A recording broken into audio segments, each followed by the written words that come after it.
ბათუმში ახალი არასამთავრობო ორგანიზაცია დაფუძნდა განათლების, კულტურისა და ახალგაზრდობის განვითარების ცენტრი. ასე ქვია ორგანიზაციას, რომელმაც ამ დარგში პრობლემები უნდა გამოავლინოს და მათი გადაჭრისათვის იმუშაოს. ორგანიზაციის ხელმძღვანელი პროფესიით რეჟისორი ირაკლი იორამაშვილია. ამ ეტაპზე ორგანიზაციას მხოლოდ იურისტი და ფინანსური მენეჯერი ყავს. კონკრეტულად რა პრობლემებზე მუშაობით დაიწყებს ორგანიზაცია საქმიანობას, ხელმძღვანელმა საუბრისაგან დღეს თავი შეიკავა, თუმცა აღნიშნა, რომ უპირველესად ყურადღებას სოფლად მოსწავლეებისათვის ტრანსპორტის დანიშვნის საკითხებზე გაამახვილებს.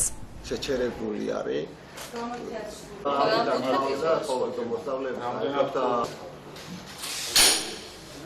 ის პრობლემები რაც არის ჩვენთვის ცნობილი ხო ამ წუთში გაშღერებაც არ გსურს, იმიტომ რომ ძალიან კონკრეტულია საუბარი.